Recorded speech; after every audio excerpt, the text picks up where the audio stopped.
Metre, 50 metre, 100 metre, কিন্তু তার বাইরে চলে গেলে রিমোট কন্ট্রোলিং এ আর কাজ করে না, কন্ট্রোল হয় না। কিন্তু বড় আফসোস, আমার সমাজের যুবকদের কাছে কোন রিমোট আছে যে দিল্লি, বোম্বাই হিরো হিরোইনদের হেয়ার স্টাইল চেঞ্জ হয়ে যায়, এখানে অটোমেটিক এদেরও হেয়ার স্টাইল চেঞ্জ হয়ে যায়। মাথার চুল তারা যেমন কাটে এরা তেমন কাটে, তারা যেমন চলে এরা তেমন চলে। কোন রিমোট? এত দূর কানেকশন। কিন্তু শোনো, আল্লাহ তাবারক ওয়া তাআলা যুবক তোমাদের জন্য দুনিয়ার কোন হিরো হিরোইনকে মডেল বানান নাই, বানিয়েছেন কাকে? লাকাদ কানা লাকুম ফি রাসূলিল্লাহি উসওয়াতুন হাসানা, মুহাম্মদ আরবিকে আমি তোমাদের রোল মডেল বানিয়েছি। যদি তোমরা তোমাদের লাইফকে সাকসেস করতে চাও, মুহাম্মদ আরবির দামানকে মজবুত করে ধরে নাও। আচ্ছা, একটা কথার উত্তর দেন, দুনিয়াতে আমরা সবাই কি এক খোদায় বিশ্বাসী? ও তো আমরা সবাই তো নয়। দুনিয়াতে সবাই এক আল্লাহ বিশ্বাসী নয়, এক স্রষ্টায় বিশ্বাসী নয়। কেউ এক খোদায় বিশ্বাসী, কেউ দুই খোদায়, কেউ তিন খোদায়, কেউ বহু খোদায়। এত রকম হলো কেন? উদাহরণ শুনুন, একটা অন্ধকার রুমে, একটা অন্ধকার গোডাউনের মধ্যে একটা হাতিকে রাখা হলো, হাতিকে, আর 4 জন লোককে ঠিক করা হলো, ওরা রুমে যাবে, হাতি সম্পর্কে এক্সপিরিয়েন্স বাইরে এসে দিবে, যে হাতি কেমন জিনিস, হাতি কি। একজনকে নিয়ে যাওয়া হলো, ওর হাত রাখানো হলো হাতির কানের উপরে, ও হাতির কানে হাত দিয়ে বাইরে আসলো, ওকে জিজ্ঞাসা করলো হাতি কেমন, তো হচ্ছে হাতি তক্তার মতো পাতলা, অন্ধকার। আরেকজনকে নিয়ে যাওয়া হলো, ওর হাত দেওয়ানো হলো হাতির শুঁড়ের উপরে, হাতির শুঁড়ে হাত দিল, হাতি কেমন, বাইরে এসে বলছে হাতি হলো গাছের ডালের মতো। আরো একজনকে নিয়ে যাওয়া হলো, ওর হাত দেওয়ানো হলো হাতির পায়ের উপরে, ও হাতির পায়ে হাত দিল, বাইরে আসলো, জিজ্ঞাসা হলো হাতি কেমন, তা বলছে হাতি তো মোটা গাছের মতো। আরো একজনকে নিয়ে যাওয়া হলো, লাস্ট এন্ড ফাইনাল, ওর হাত দেওয়ানো হলো হাতির পেট আর পিঠের উপরে, তো হাতি তো ধরা সম্ভব নয়, বড় জিনিস, ও ধরতে পারেনি, বাইরে আসলো, বললো হাতি কেমন, বলছে হাতি তো পাহাড়ের মতো। প্রশ্ন হলো এই, 4 জনের নিয়ত এক ছিল, হাতি দেখা। 4 জন ঘরে গিয়েছিল একই উদ্দেশ্যে, কিন্তু ঘর থেকে বের হওয়ার পরে রেজাল্ট এক রকম হলো না, রেজাল্ট 4 রকম হলো। কেন? প্রশ্ন আমার এই জায়গায়। নিয়ত এক ছিল, হাতি দেখবো, হাতি সম্পর্কে জানবো এবং জানাবো, কিন্তু ঘর থেকে বের হওয়ার পরে 4 জনের রেজাল্ট এক রকম না হয়ে 4 রকম হলো। কেন? মাওলানা জালালউদ্দিন রুমি মসনবী গ্রন্থের মধ্যে লিখছেন, যদি ওই ঘরে একটা 50 টাকা দামের সিএফএল বাল্ব জ্বালিয়ে রাখা হতো, তো রেজাল্ট 4 রকম হতো না, রেজাল্ট কিন্তু এক রকম হতো। ঘরটা অন্ধকার ছিল, তো কেউ হাতির আসল চেহারা বর্ণনা করতে পারেনি। যার হাত হাতির যে অঙ্গে লেগেছিল, সে সেই অঙ্গের বয়ান দিয়েছে, আসল হাতি কেমন এ পর্যন্ত কেউ পৌঁছতে পারেনি। তো এ দুনিয়াবাসী মানুষ, এ পৃথিবীর লোক আল্লাহকে খোঁজার জন্য, খোদাকে পাওয়ার জন্য বাড়ি থেকে একই নিয়াতে বেরিয়েছিল, কিন্তু প্রত্যেকে অন্ধকারে খোদা খুঁজতে গিয়েছিল। কেউ 2 খোদায় দাঁড়িয়ে গিয়েছে, কেউ 3 খোদায় বিশ্বাসী হয়েছে, কেউ বহু খোদায় বিশ্বাসী হয়েছে, আর যাদের হাতে নূরে মুস্তাফার টর্চ লাইট ছিল, তারা এক খোদাতে বিশ্বাসী হয়ে গিয়েছে। ইউদিল্লু বিহি কাসীরা ওয়া ইয়াহদি বিহি কাসীরা। এই কোরআন পড়ে অনেক লোক গোমরাহ হবে, কোরআন পড়ে অনেক লোক হেদায়েত পাবে, আর যাদের হাতে নূরে মুস্তাফার টর্চ লাইট থাকবে তারা হেদায়েত প্রাপ্ত হবে। যারা অন্ধকারে যাবে তারা প্রত্যেকেই গোমরাহ এবং পথভ্রষ্ট হয়ে যাবে, তারা প্রত্যেকে পথভ্রষ্ট হবে। তো এই রাসূল আমাদের জন্য রোল মডেল। বর্তমান সময়ে খুব আফসোস হয় আমাদের সমাজে, আমাদের সমাজের যুবকদের দিকে তাকালে, কতদিন থেকে যে আমাদের সমাজের যুবকরা সূর্য উদয় দেখেনি, তো আল্লাহ পাক ভালো জানে আর ওরা জানে। হ্যাঁ, যারা বাপ হয়ে গিয়েছেন, দাদা পরদাদা এখানে আছেন, আপনারা তো জানছেন আপনাদের নাতিদের খবর, আপনাদের ছেলেদের খবর। 9টা না হলে ঘুম থেকে ওঠে না, 10টা না হলে ওঠে না। সারা রাত একটা মানুষ রেস্ট করার পরে যখন সকালে ওঠে, উঠে মুখে একটু পানি দেয়, জল মারে, তো চেহারা চকচক করে। কিন্তু আমাদের সমাজের যুবক হোক যুবতী হোক, সারা রাত রুমে থাকার পরে যখন বের হয় চোখগুলো ঢুকে থাকে, চেহারা কালো হয়ে থাকে, মনে হয় যে রাতে কোনো জায়গায় চুরি করতে গিয়ে ধরা পড়েছিল, খুব মার খেয়েছে। কেন এই অবস্থা যুবক? যারা বাবা মা আছেন, গার্জেন আছেন, শুনুন, আমি কাউকে উপদেশ করার যোগ্যতা রাখি না, পরামর্শ অবশ্যই দিতে পারি। উপদেশ না, উপদেশ তো বড়রা দেয়, বড় এখনো হয়নি আমি।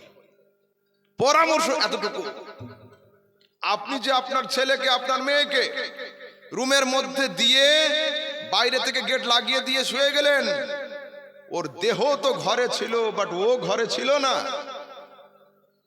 হয় স্ন্যাপচ্যাট চ্যাটিং, নয় মেসেঞ্জার, নয় হোয়াটসঅ্যাপ, নয় আরো কিছু, নয় আরো কিছু, নয় আইএমও কলিং।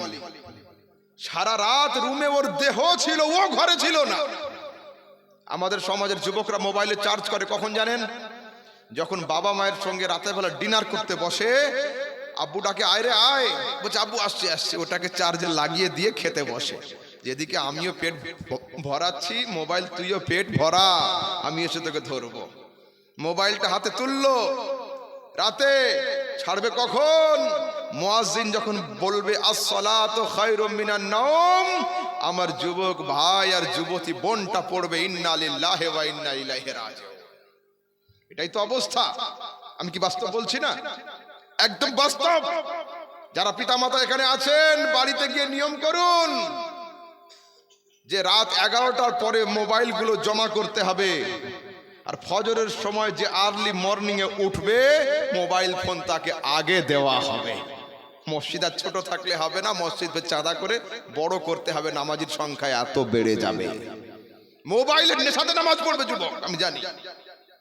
হায় আফসোস তোমাদের সম্পর্কে। ইমামে আহলে সুন্নাত আলা হযরত কি বলেছেন জানো তোমরা? 150 বছর আগে থেকে ইমামে আহলে সুন্নাত লিখছেন, সুনা জঙ্গল रात अंधेरी छाई बदली काली है, अरे सोने वालों सोने वालों सोने वालों जागते रहियो, चोरों की रखवाली है। তোমরা যারা আরামের ঘুমে আছো, ওঠো ওঠো, ঘুম থেকে ওঠো, এখন ভক্ষকদের হাতে রক্ষার দায়িত্ব পড়ে গিয়েছে। 150 বছর থেকে আমাদের জাগাচ্ছেন, ঘুম আমাদের ভাঙে না। ইমামে আহলে সুন্নাত আবার লিখছেন, দিল লহমে খোনা তুঝে, শব সুবহ তক সোনা তুঝে, আরে শর্মে নবী খৌফে খুদা ये भी नहीं वो भी नहीं। ফজরের আজান হয়, বিছানায় শুয়ে থাকো, এশার আজান হয়, ফ্রি ফায়ার আর পাবজিতে মত্ত থাকো, শর্মে নবী খৌফে খুদা ये भी नहीं वो भी नहीं। কবরে গিয়ে নবীর সঙ্গে সাক্ষাৎ হবে, এর লজ্জাটুকু নেই। আর কিয়ামতের দিনে আল্লাহর আদালতে দাঁড়াতে হবে, এর ভয়টুকু নেই।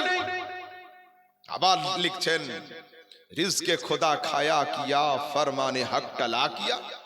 আল্লাহ পাকের রিজিক খুব খেয়েছে, আর আল্লাহ পাকের সঙ্গে জবরদস্ত নাফরমানি করেছে।